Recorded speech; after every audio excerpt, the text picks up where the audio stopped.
Cumprimento o professor Scaff pela brilhante palestra e passo a palavra à professora Maria de Fátima Ribeiro, que fará sua palestra sobre o tema Refis, parcelamento tributário, desistência e renúncia, questionamentos.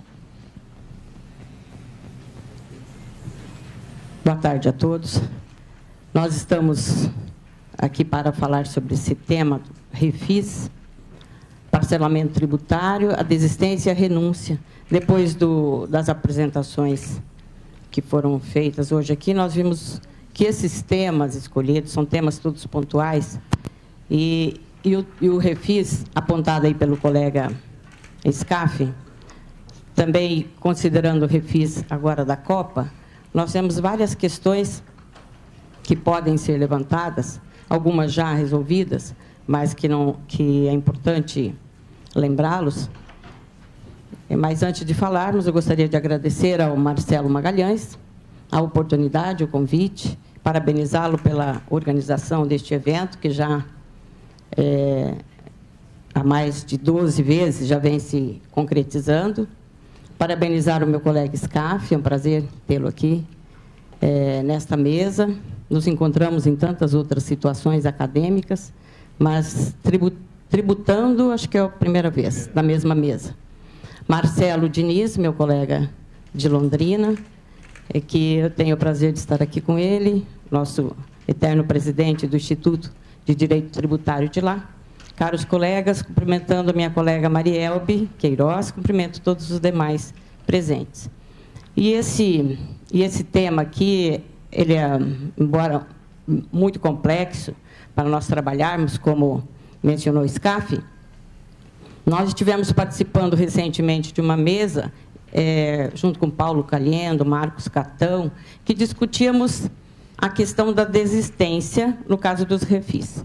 Mas hoje nós colocamos também a renúncia, além da desistência, já considerando que Scaff mencionou aí o compromisso, a responsabilidade que tem o contribuinte ao aderir a esse tipo de parcelamento. Mas, antes de entrar nessa questão específica, como eu tenho uma formação de direito econômico, e aqui hoje prestigiando o professor Ives Gandra, eu analiso sempre uma posição que, quando nós falamos em tributação, em sede de tributação, nós temos a máxima de Aliomar Balieiro, escrita na década de 60, que ele afirma, e ainda é atual, que uma política tributária, para ser racional, ela tem que manter o equilíbrio ótimo entre o consumo, a produção, a poupança, o investimento e o pleno emprego. Então, para que isso aconteça, nós temos que preservar os empregos, a ordem econômica, a livre iniciativa, a livre concorrência, diversas questões de investimento, para que as empresas tenham saúde financeira e equilíbrio para o desenvolvimento sustentável. Neste patamar, eu transfiro esta máxima para também a questão da exoneração do pagamento dos tributos. Ou seja, na política de incentivos fiscais, na política de desoneração de uma maneira geral. Por quê? Quando nós analisamos todos esses refis apresentados aqui, nós vimos que o contribuinte está preocupado com ele, para se livrar da questão daqueles débitos, ele obter uma recuperação fiscal e obter uma certidão negativa e participar das suas atividades normais, um procedimento licitatório, participar de novos incentivos, de alguma isenção, etc. E o fisco está preocupado em arrecadar o máximo possível, cobrar aqueles débitos que ele praticamente não serão mais pagos, se ele não tiver uma posição separadamente, e cobrir também o seu orçamento, que, na verdade, ele está contando com isso. E não há, ao nosso ver, esse planejamento de uma forma maior, que se preocupa também com essa máxima apresentada por Balieiro. Ou seja, a curto, médio e longo prazo, nós vamos ter problemas com a segurança jurídica, problema com o desequilíbrio da concorrência. Por quê? Nós temos boa parte das empresas que pagaram em dia, que quitaram seus compromissos e que estão em situação de desigualdade com os demais que estão participando ali. Não que discordamos que não tenha que ter os refis, mas esse número concentrado de refis, nós estamos desequilibrando o próprio processo econômico, de desenvolvimento econômico, a própria economia, com reflexos lá na frente representativos.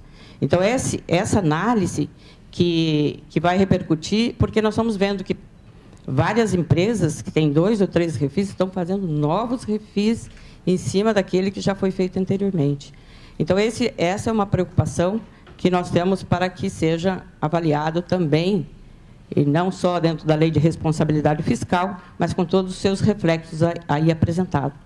Então, quando nós falamos na questão dos parcelamentos, dos refis, nós temos toda a legislação, até como o SCAF mencionou, nós estamos dentro da estrita legalidade. E até, durante esse período todo, nós observamos vários questionamentos com referência às portarias, não é? Mas as portarias, algumas delas tiveram alguns problemas de interpretação, e sempre que se pede uma interpretação literal, nesse contexto, que nós sabemos que há essa exigência, através do artigo 111 do Código Tributário Nacional, que toda a questão que envolve a redução de pagamento de tributos, nós temos que ter essa interpretação literal, então, voltada dentro das questões apresentadas aí, e dentro das legislações específicas.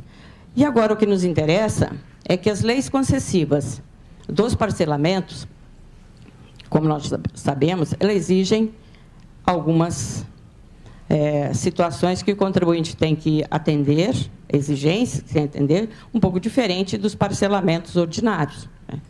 Embora aí entram as comparações, porque se questiona tanto por que nós temos que renunciar os direitos previstos na Constituição, como acesso ao Poder Judiciário, como questões que vão envolver o amplo direito de defesa e a desistência, sendo que são garantias apresentadas na Constituição. E ao falarmos nas questões também que envolvem um parcelamento ordinário, nós temos algumas exigências como garantias, e às vezes não dispensa de pagamento de juros, às vezes não dispensa de multas, enfim. Então, nós estamos diante da confissão irrevogável e retratável, todas as portarias, todas as leis dos parcelamentos dispõem desta forma, embora nós tenhamos aí, em termos, essas irrevogabilidades e retratabilidades, e a desistência, né, que é dos processos administrativos e de ações judiciais, e a renúncia do direito ao qual se funda a ação. Aqui, nós temos diversas interpretações também, que muitos tributaristas, ou pessoas que se lançam a escrever, vão para o campo do direito civil, para discutir a questão da confissão e até da renúncia, mostrando uma relação jurídica de acordo de vontades, enfim, que não é uma interpretação que nós podemos dar para o direito, guardadas as proporções, para o direito tributário, porque nós estamos aqui numa relação de legalidade, numa relação onde há uma imposição legal, né, onde o contribuinte não vai discutir a questão de fato gerador, base de cálculo, se ele é contribuinte ou não, ele é alcançado pela tributação, salvo em algumas situações específicas, ele deverá cumprir com o pagamento daquela obrigação tributária. E, neste caso, nós vamos encontrar... Desculpem, deixa eu voltar um pouquinho aqui. Nós vamos encontrar sempre a questão se ao extinguir o processo, nós estamos diante de uma situação sem resolução do mérito ou com resolução do mérito, porque isso vai depender muito para a questão de encerrar os pedidos de parcelamentos que são condicionados à apresentação de requerimentos, quando apresenta o requerimento e, posteriormente, de desistência e atravessar petições junto ao Poder Judiciário para encerrar o litígio e também que se não discuta mais à frente aquela questão.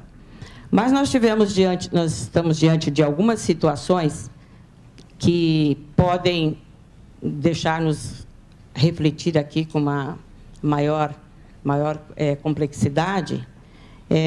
Então, aparece a primeira questão. Pode o Estado oferecer benefícios fiscais e, em contrapartida, exigir que o contribuinte renuncie os seus direitos fundamentais, que era a questão que nós apresentamos, e que nós aqui, diante da pessoa do professor Ives, hoje nós ouvimos, ele é um defensor incondicional dos direitos e garantias fundamentais. E quando nós falamos que alguém vai tolir o seu direito, nós estamos diante de uma inconstitucionalidade mesmo, né?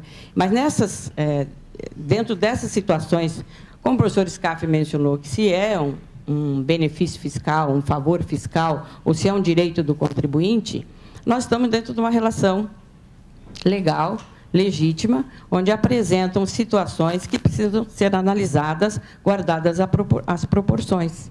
Então, quando nós falamos numa renúncia, e a lei diz assim, você adere ou não adere ao parcelamento. Se concorda com essa adesão, então tem que atender os pressupostos que estão estabelecidos nesta legislação.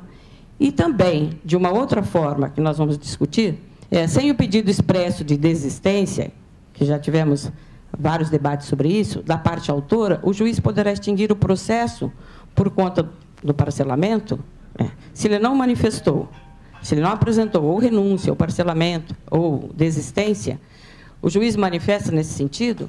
Nós tivemos várias petições atravessadas pelas procuradorias, no sentido de pedir a resolução com a solução do mérito, porque não adiantaria apenas ter a desistência.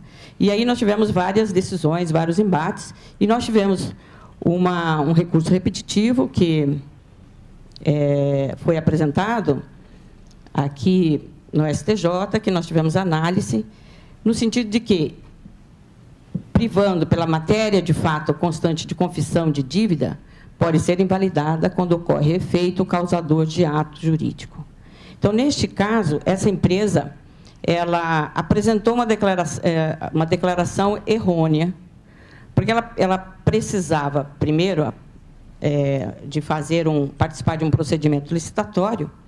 Ela ingressou no parcelamento para obter a certidão negativa. E, posteriormente, ela verificou que ela havia feito uma declaração com referência ao ISS, envolvendo vários estagiários do seu escritório, lançando na RAIS como sendo empregados, e, posteriormente, ela pediu ao fisco que fosse corrigido aquele lançamento, e o fisco, podendo, de ofício, retificá-lo, ele não o fez.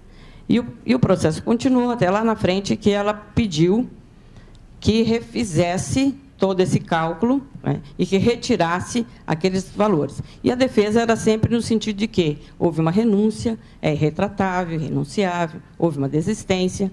E, neste caso, nós vimos a posição do STJ, muito tranquila nesse sentido, de que, diante dessas ilegalidades, diante de situações incondicionais, que é necessário rever os atos, sob pena de nós estarmos analisando o próprio conceito de tributo, que não constitua sanção de ato ilícito e que precisa ser revisto também nesse sentido.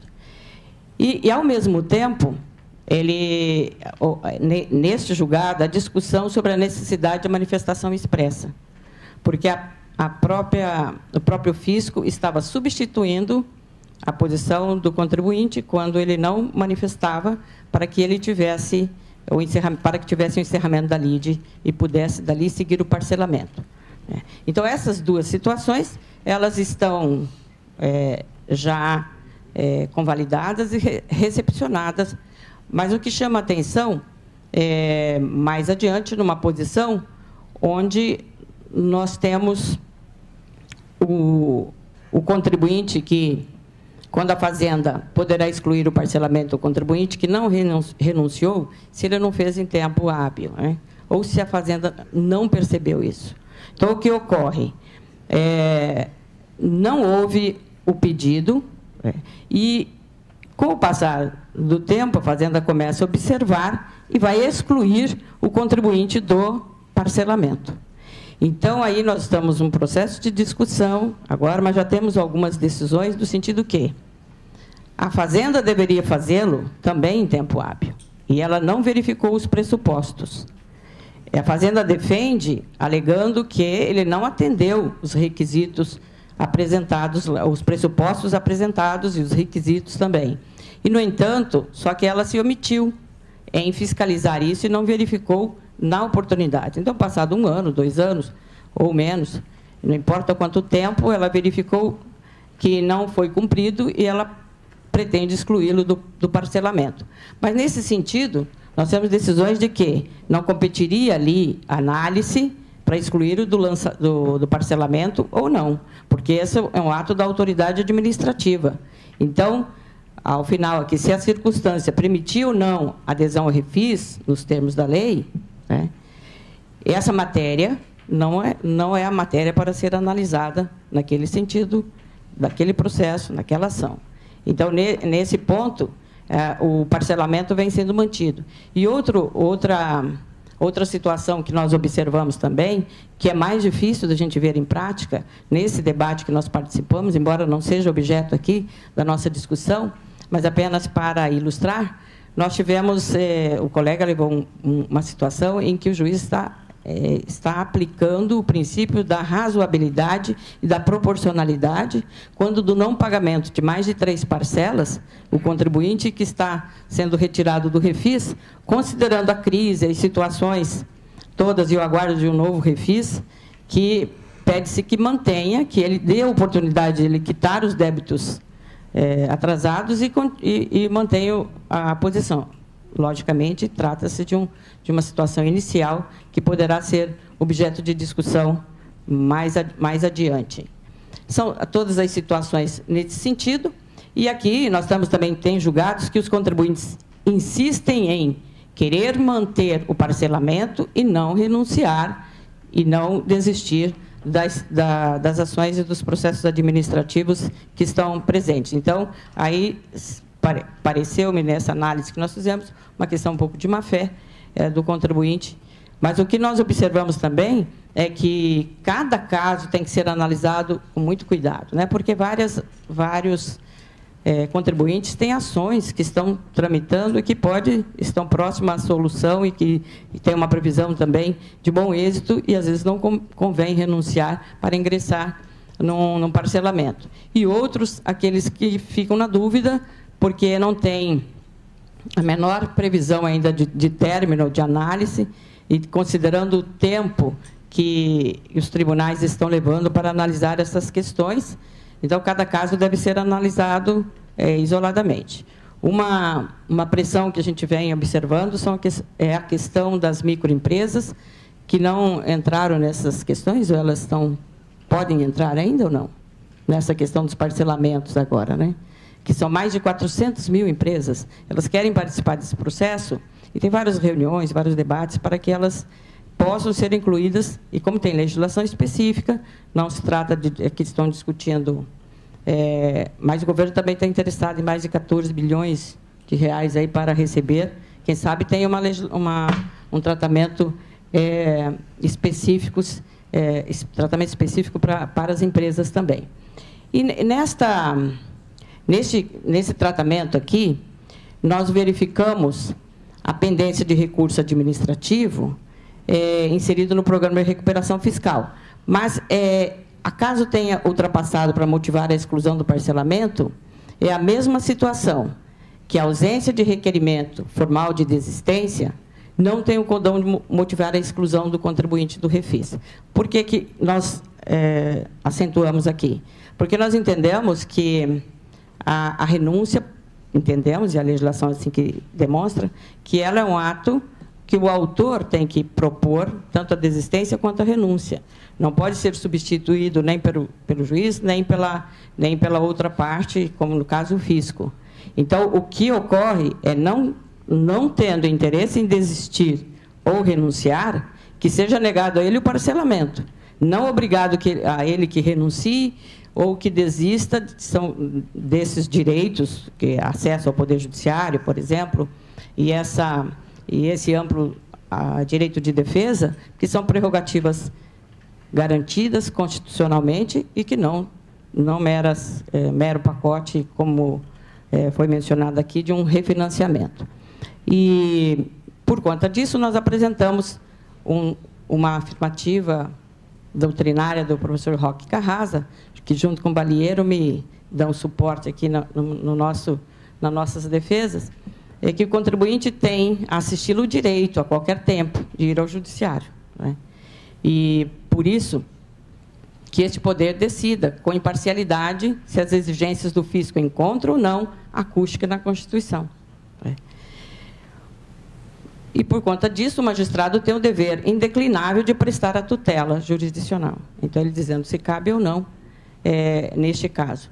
E interessante a manutenção disso, por conta de que nós já afirmamos, dele não renunciar ou não desistir, ele poderá ser excluído do parcelamento e não forçado a fazer por conta da interpretação constitucional.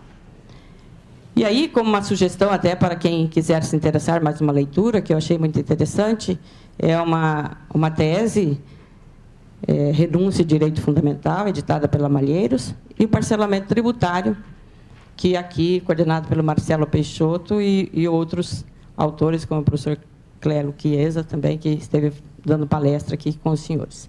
Isso por quê? Para que a gente não veja essa situação costumeiramente todo dia por conta dos contribuintes, e nem também esta situação onde o leãozinho certamente deve ser aqui no mês de novembro, que todas as pessoas estão terminando o pagamento do imposto de renda. Ok? Muito obrigado aos senhores.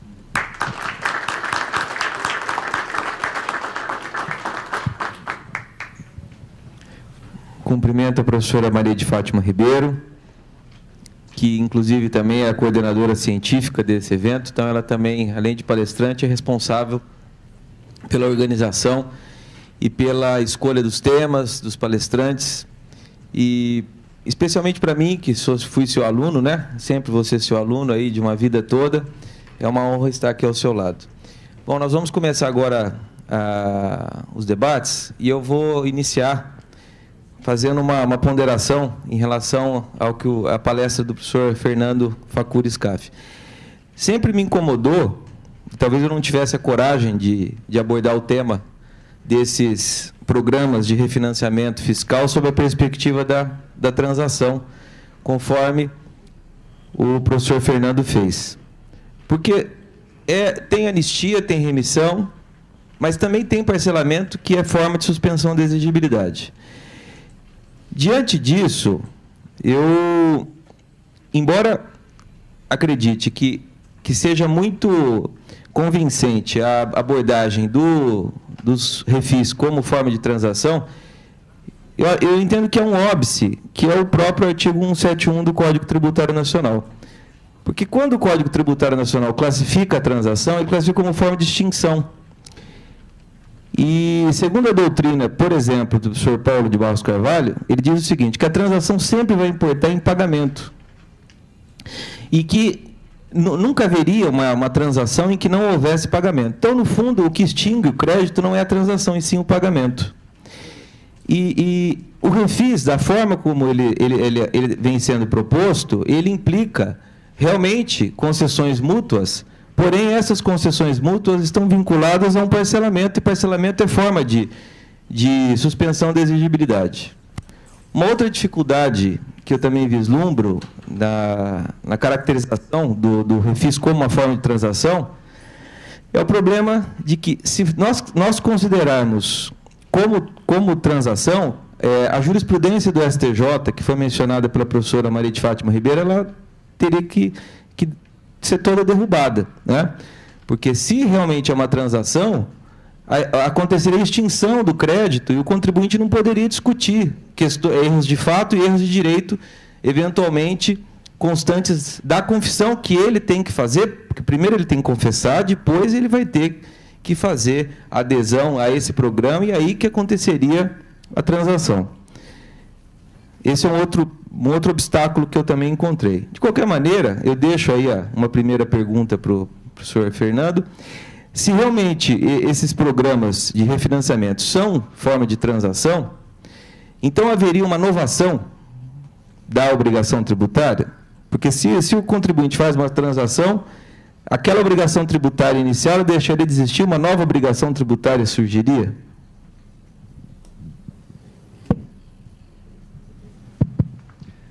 Bom, Marcelo, agradeço a pergunta. Vamos lá. Não tem inovação. Vamos afastar a hipótese de inovação em geral. O que se tem, e volto à letra da lei, não é quitação, não é extinção, não é pagamento. O que diz é, e estou lendo, mediante concessões mútuas, importe em determinação de litígio e consequente extinção. Quer dizer, não é quando eu faço uma transação eu extingo. Não. Quando eu faço uma transação, tem um conjunto de concessões mútuas, tá certo? Cuja finalidade, ou consequente, a consequência que vai ocorrer depois de algumas etapas, é a extinção. E a extinção vai se dar por várias razões, tá certo? Uma parte por remissão, uma parte por pagamento, uma parte por parcelamento, sem dúvida nenhuma, e uma parte ainda por exclusão, questão da anistia. Então, você tem aqui um conjunto vários. Então, eu não entendo que haja uma novação. Novação é alguma coisa muito de direito privado. Eu não estou confortável. Você levantou aqui, uma levantada não entrou confortável como algo possível dentro do direito tributário nessa situação. Eu não caminharia por essa trilha, tá certo? Eu ficaria confortável na ideia da transação. Concessões mútuas, um programa de várias diferentes benefícios, de diferentes renúncias e de formatação própria, e cada qual desses programas tem uma, e que depois de uma etapa, consequente extinção. Então, a meu ver, tem um conjunto de situações. Eu não fico, digamos, confortável com a novação, mas a questão das múltiplas ajustes da concessão mútua, para mim, é confortabilíssimo e pode ser enquadrado. Não vejo essa questão. As observações feitas pela professora Fátima, que, aliás, quero fazer um registro, ela lembrou ali, nós já participamos juntos de incontáveis situações. Na época que eu coordenava os programas de pós-graduação em Direito no Brasil, a questão da CAPES, eu coordenava e a professora Maria de Fátima estava à frente, ora de um programa em Marília, ora um programa próprio de Londrina, não é, que era o estadual de Londrina, da Universidade Estadual lá. E isso dava, digamos, o ensejo de nós nos encontrarmos muitas vezes. E realmente acho que na parte propriamente tributária, acho que essa não é a primeira, a segunda, muito boa lembrança. E é sempre um prazer estarmos juntos, só nos livros. Então, para fechar, me parece que os exemplos colocados pela professora Fátima são exemplos muito interessantes, muito pertinentes e que poderiam ser revistos à luz da transação. Porque, e é uma coisa muito curiosa, vou voltar ao ovo de Colombo lá, do começo da minha exposição. Aquele negócio, né, mania de professor. Preparei aqui uns rabiscos. Ontem, na hora final do dia, estava aqui conversando com alguns amigos, isso, aquilo, e, pô, vai falar de quê? Eu vou falar isto, aquilo. E alguns colegas chegaram, não, sem dúvida que isso é anistia, sem dúvida que isso é remissão, tal, tá bom, parou. Depois, hoje ainda, conversando, tal, não, isso é anistia, não tem a menor dúvida, remissão, no máximo, tal. Quer dizer, acho que a gente pode colocar uma outra lupa sobre a situação. Longe de mim dizer que eu tenho razão e o STJ está errado, longe de mim. Mas ele pode estar errado sim, né? Não quero dizer que com isso quem está lá está sempre certo e nós estejamos errados. Muito pelo contrário, pode acontecer o inverso. O fato é uma outra lupa sobre o fenômeno e, como disse, o conceito de transação é mais amplo do que o daqueles instantes.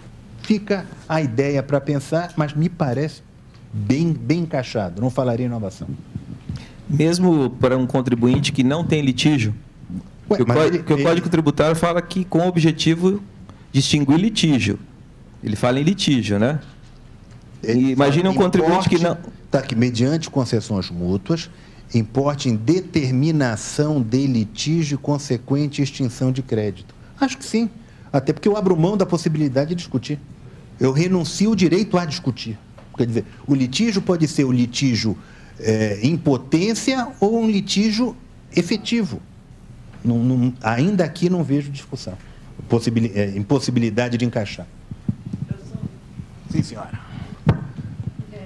Pega o microfone. É agora. Você correu risco.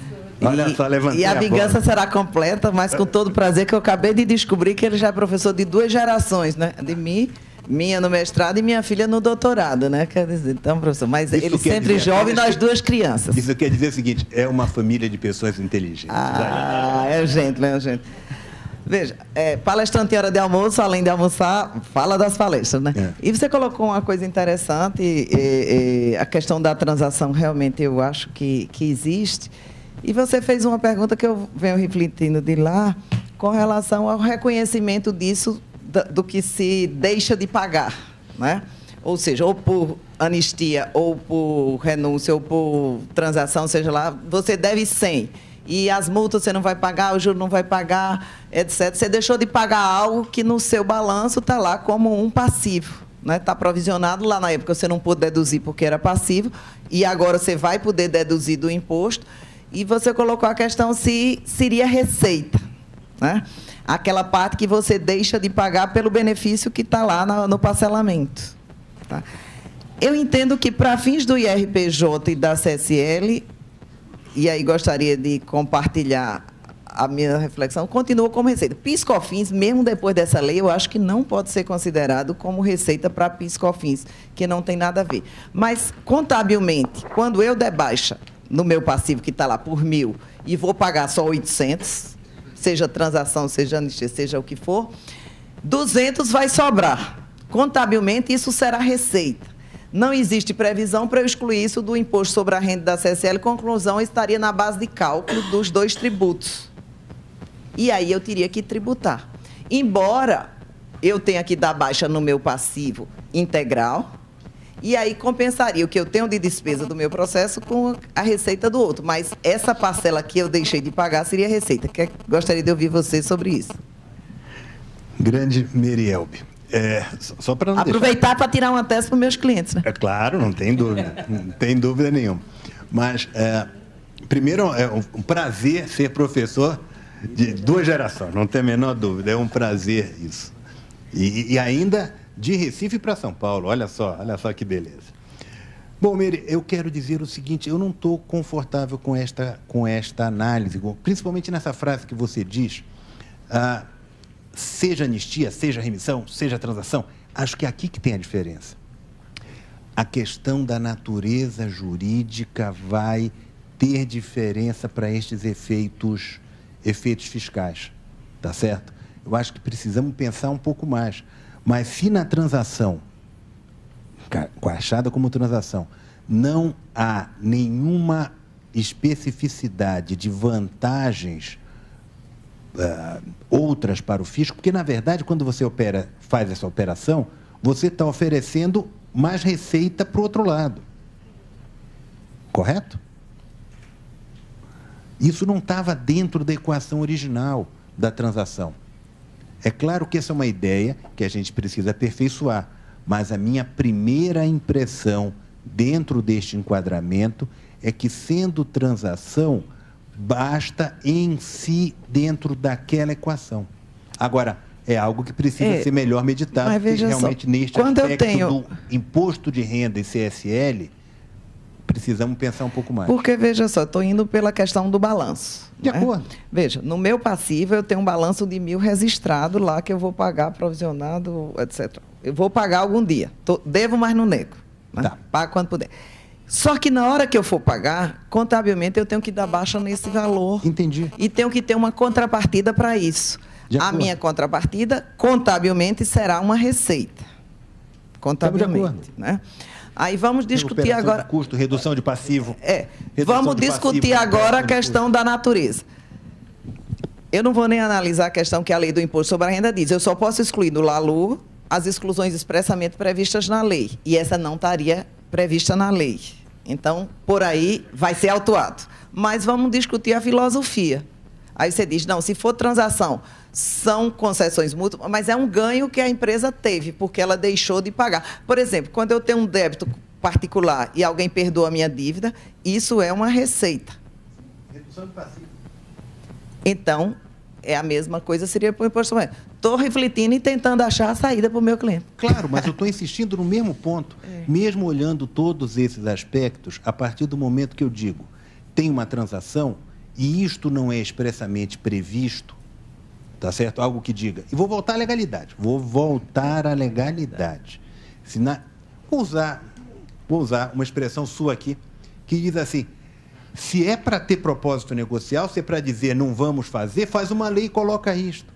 A partir do momento que nós temos uma transação, e nessa transação ela é bastante em si, diz assim, você renuncia, paga X% do imposto de renda, paga X% do teu débito, X do juro, X da multa, etc., etc., não paga mais nada além disso. Essa reversão que você está falando, ela tem pertinência em situações normais de temperatura e pressão, dentro de renúncias normais, como as outras que mencionei.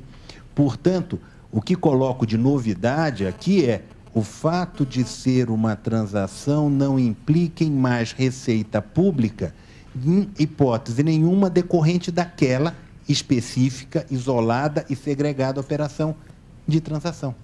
Agora, que corre risco, eu não tenho a menor dúvida, foi o teu último slide, um dos teus, entendeu? Corre risco, não tem dúvida, mas eu diria, tem consistência e coerência a partir daqui. Porque não haveria aquisição da disponibilidade de...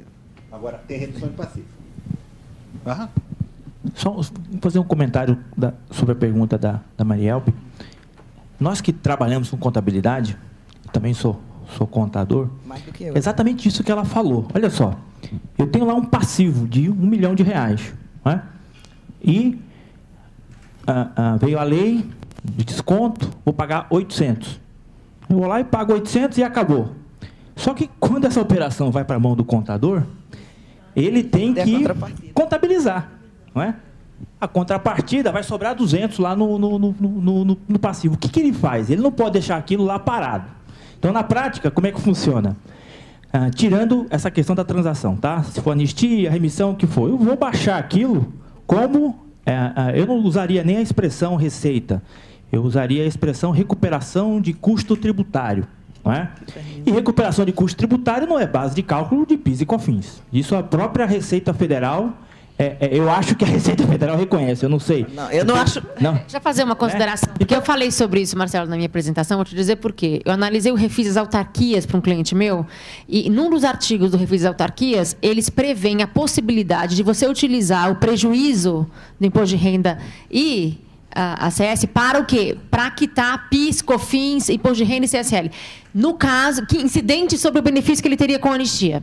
Foi olhando isso que eu falei, peraí. Eles estão achando que a base de tudo é base de imposto, Foi por isso, eu nunca havia imaginado antes essa possibilidade, em virtude da questão contábil, mas eu vi que naquele parágrafo, ao permitir que as autarquias utilizassem uma outra moeda de pagamento para quitar isso, eles estavam expressamente colocando a opinião deles de que seria base de cálculo dos 4, PIS, COFINS, imposto de renda e CSL. Por isso que eu falei, não sei de onde vem, mas foi daí que eu tirei que eles estão tendo essa interpretação. Eu fiz as autarquias. Bruta, com o conceito lá de receita bruta, até comer vai dar PIS, COFINS. Não se preocupe. Claro. Mas eu acho que nem lá, nem antes, nem depois. Porque aí foge totalmente do conceito de receita bruta, de faturamento, de atividade operacional, de qualquer coisa. Até porque essa receita que eu estou devendo, etc., ela já foi oferecida anteriormente. Né? Exatamente. Seria recuperação de custo. Então, para PIS e COFINS, na minha opinião, não teria muito problema. Mas para imposto de renda não tem jeito, vai ser tributado. Vai ser tributado. Agora, fazendo aqui um esforço de análise, enfim, aquele refis do crédito prêmio de IPI, daquela MP que foi rejeitada no Congresso Nacional, o legislador preveu esse problema que você trouxe, desses R$200, e aí, como é que fica? Como é que eu contabilizo isso? Se não me falha a memória, ele colocava lá como recuperação de custo ou receita, dê o nome que quiser, porém dava uma isenção. Dizia que esse valor não seria tributado. Agora, o que o SCAF está trazendo aqui é algo que eu até falei com ele, isso aí achei interessante. Porque ele muda a natureza jurídica para transação. E aí, como é que fica? Será que a transação ela desconstitui a apropriação dos R$1.000 que eu fiz lá atrás na minha contabilidade? É algo meio difícil de responder. Não é? Então, veja só, por ser transação, por não ser remissão nem anistia, por ser transação, isso mudaria? Como é que eu faria para resolver esse problema dos R$200 lá do desconto? Para onde é que eu vou jogar aquilo? Né? É um problema mais contábil, mas tem um baita efeito jurídico. Claro, efeito fiscal. Claro, vamos lá, confrontada com a questão contábil agora, e eu não sou um contador curioso nessa área. Eu sei. Só conto história. O Fafá tem razão. O que é que eu colocaria? Você acabou de colocar uma situação inversa. O refis do crédito prêmio do IPI concedeu isenção, correto? Para este crédito. Eu te diria o seguinte, é o inverso. Se não disser especificamente que se aplica a tributação a esta situação, ela não deve ser tributada. A lógica é a inversa. Porque todos os efeitos de receita pública estarão aplicados naquela transação colocada. Scaf, só para complementar, naquela MP do crédito prêmio, eu participei da elaboração, a gente tinha colocado também a isenção na outra, porque deram para o crédito prêmio e não deram para os outros, né? E foi vetado. Então, eles queriam tributar. Ou seja, isso quer dizer o seguinte, é uma nova incidência que decorre da operação contábil colocada. Ou seja, é mais receita. Só que, nesta situação, eu tenho que interpretar restritivamente a norma.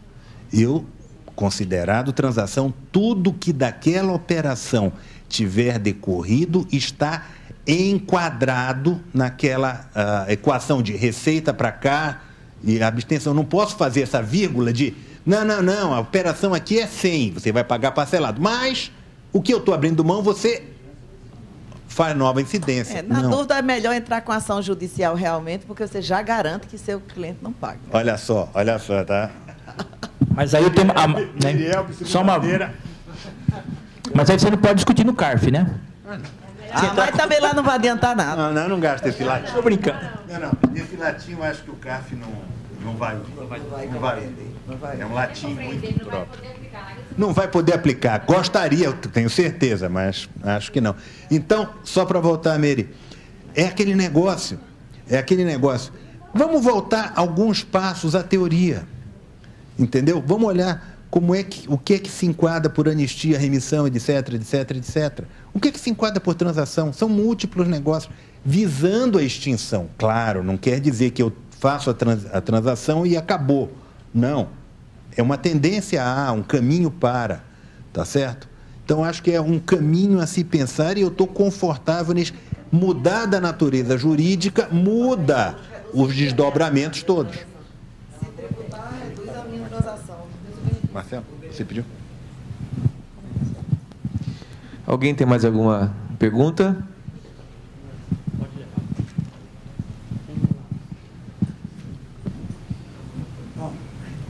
Alô? Aproveitando aí um pouco, né? Na linha do Marcelo, eu sou contador. Eu entendo assim, porque pelo menos eu fiz uma operação dessa, entendeu? Gostaria que vocês pudessem me ajudar também, acho que está dentro desse contexto. Quando eu faço, se eu tenho uma contingência tributária, está lá o principal, né? E a multa e os juros, eu entendo que isso é uma provisão, nesse momento eu sempre vou adicionar. Tá? Se vem um refis, eu não tenho nem que falar eu já tenho que falar em reversão de provisão. Então, eu estou fazendo uma reversão, não tem que falar em receita, não falo nada que eu entendo, porque eu adicionei no passado. Agora, imagina uma situação. Eu estou discutindo um tributo que eu estou com chance, entendo, né? Que os advogados estão me dando chance possível, ou até êxito, na transação, e nesse momento, entendeu? Que eu estou fazendo essa transação, eu resolvo não discutir mais e crio a parcela do débito tributário, do débito dos juros, né? Que eu fui autuado, né? E do débito da multa. Aí me parece que agora, acho que está na 12865, que ele fala lá bem claro, aquela parcela, isso é o meu entendimento lá, que a parcela dos juros e da multa não servirá de base para PIS, COFINS, entendeu? Imposto de renda e contribuição. Isso aí me deu um nó, pode falar, verdade. Entendi mais nada. Porque se eu fazia contingência, eu revertia pela provisão, 0 a 0, resultado nulo, só tem o débito do principal. Mas e agora que eu criei um débito dos juros que eu tinha que pagar, da parcela de juros, da parcela do principal? O que eu faço com essa receita? Eu tenho um débito, faço a reversão, crédito da receita e entro naquele artigo? Aí você entrou no refis, não? Entrei no refis. Desisti. Está lá o artigo lá, está bem claro. Se você entrou no refis, você reconheceu que o débito existe. Se o débito existe, não é mais uma, entre aspas, provisão, a multa e os juros que você vinha... Essa apropriação que você fazia lá atrás, que a lei disse que era irredutível... No meu caso, eu não fazia, né? Porque eu estava partindo da premissa que eu tinha êxito. Resolvi constituir tudo agora, 2, 6, 7, 8, 9... Tanto o débito do principal, quanto o débito dos juros, o débito do coisa. Pois é. Não, eu não tinha provisão. Porque, é claro, eu estava com. Pois é. A minha chance era de êxito. Deixa eu ver se eu entendi. Pois eu quero tentar entender. A minha chance era de êxito. Tá, a sua chance era de êxito. Então não tinha 0 a 0 na contabilidade. Ou seja, zero provisão. Isso. Aí fomos autuados. Esses últimos 7 anos. Tá, 6, e aí 7 continuou anos. Zero provisão? Continuei, nós estávamos discutindo a possibilidade também era de êxito. E não contabilizou? Não contabilizei. Mas pode lá, a companhia tomou a decisão, vamos entrar no refis. Recomendação da consultoria, vamos para o refis. Então, fomos lá, começamos a fazer os lançamentos contábeis. Então, débito do principal, débito dos juros, débito da multa, entendeu? Aí vem lá, reversão das parcelas. Tem um passivo lá que eu constituí, vou pagar à vista, criei o passivo de 100 de multa e 150 de... Desculpa, mas aí tem uma contradição. Você está revertendo o quê? Você falou que não tinha contabilizado nada lá atrás? Sim. Você contabilizou? Entendeu? Não contabilizei. Então, se você não contabilizou, não tem reversão. Não, né? mas se você, num primeiro momento, se eu estou indo para um refis, eu não tenho que... Eu não importei a fórmula. Se eu ia pagar à vista ou não vou pagar à vista. Eu tenho lá, vou fazer refis. Vai contabilizar agora, porque eu criei o débito tributário, concorda? O débito tributário, o débito dos juros e o débito da multa. Agora só. Mas agora, antes não atual. fez nada. Porque você não fez nada antes, né? Fiz nada antes. Então, para você não tem problema nenhum. Tá, então constituí um débito. Só que na hora, eu vou reverter. Então, vou reverter, resolvi, vou pagar à vista, não vou pagar parcelado. Você pode querer pagar à vista agora. Isso. E aí muda as regras, né? Isso. Aí, a redução de juros e tal. O que eu faço com essa multa, com esse juro, com esse passivo? Bom, a multa não será dedutível nunca porque ela é multa de ofício. A multa, tudo bem. Agora é a receita da anistia dos juros e da multa. A multa de 20%, no caso, que eu tive... Você está fechando o mesmo balanço? Mas peraí, não é receita. Não, salvo engano... Não, vamos lá. Eu entrei no refis. Se eu entrei no refis, não importa a forma nesse momento, concorda? Eu vou entrar no refis. Eu tenho um débito principal de 1.000. Tá, o seu débito... Tem 200 de juros e 300 de multa. Né? Então, 1.500. Só que eu resolvi falar, não vou pagar. Está lá dentro. Eu fiz o lançamento, contabilidade, tudo previsto. Paga à vista. Bom, então, vou reverter aquele lançamento no próprio mês. Fui lá, paguei à vista e fiquei com aquele débito lá. Então, aquele crédito no passivo. Então, lá fala em receita, para das parcelas da receita. Está um artigo lá na 2865, não me lembro o número agora do artigo. Entendeu? Que eu comecei na portaria nova, ela remeteu para esse artigo e fala lá bastante claro que a parcela de anistia dos juros e da multa não servirá de base, não será adição de base de cálculo de imposto de renda, PIS, COFINS, contribuição. Tá, e qual é a dúvida? Minha dúvida é o seguinte... Pois é, eu estou querendo entender... Desculpa, contabilmente, eu concordo contigo. O resultado é nulo do imposto de renda. Sim. Entendeu? Agora eu te pergunto, o que ele quis dizer? Essa Reforçou exclusão do imposto de renda. Reforçou a posição... Eu estou com saldo, o resultado é nulo. Então por que a minha receita ela manda ele excluir? Ele fala que para me excluir.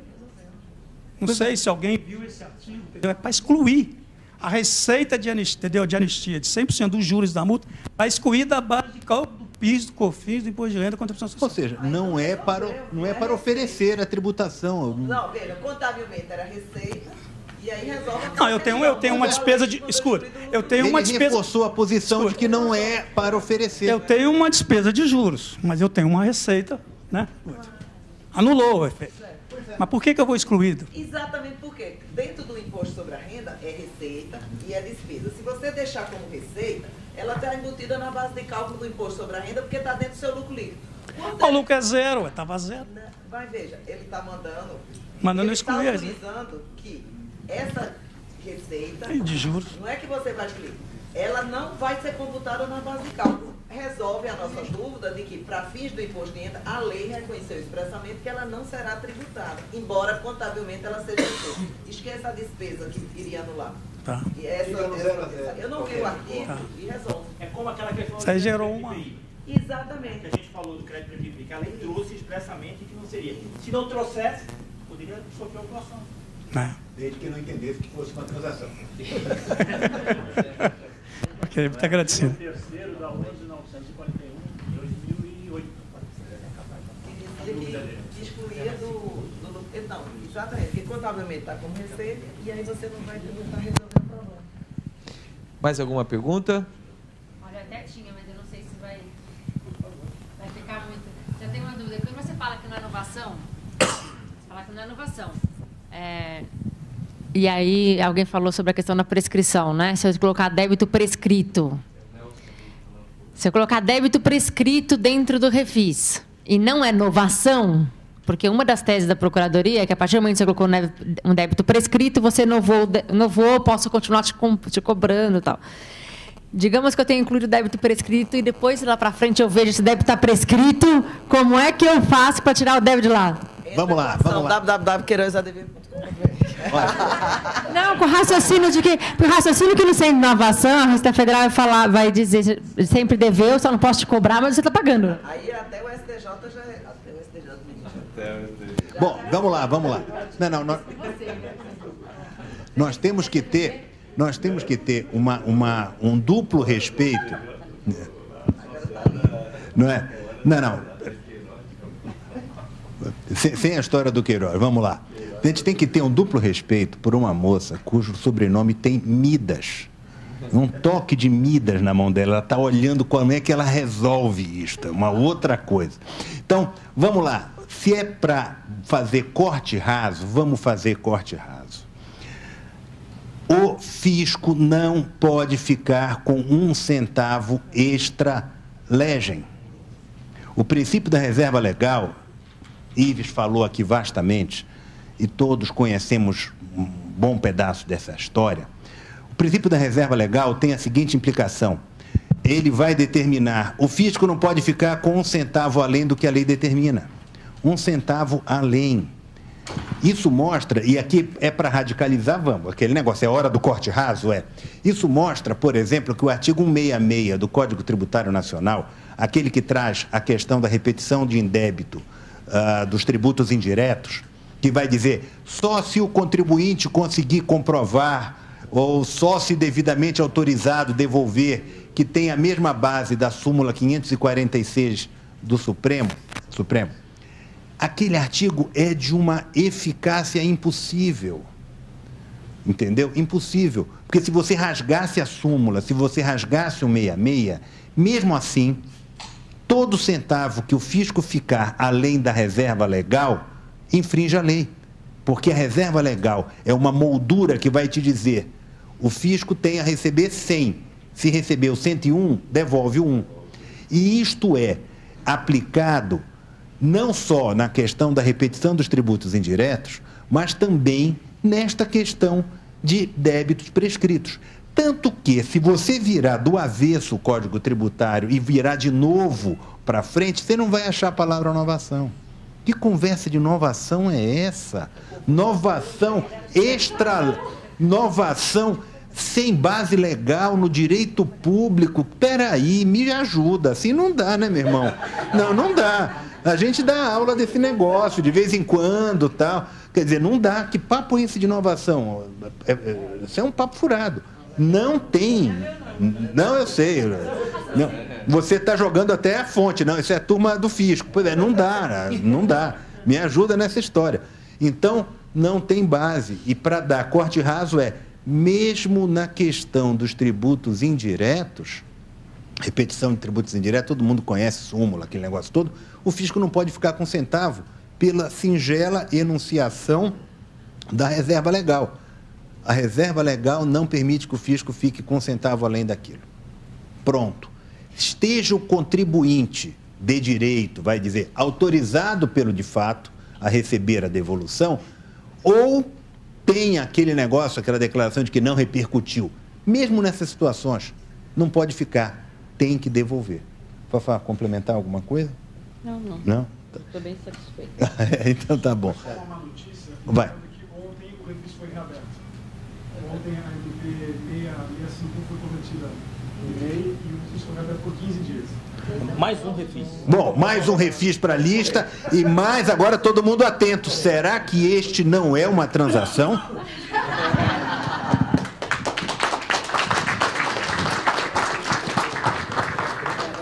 Então, dou por encerrada essa mesa e convido a todos para o coffee break.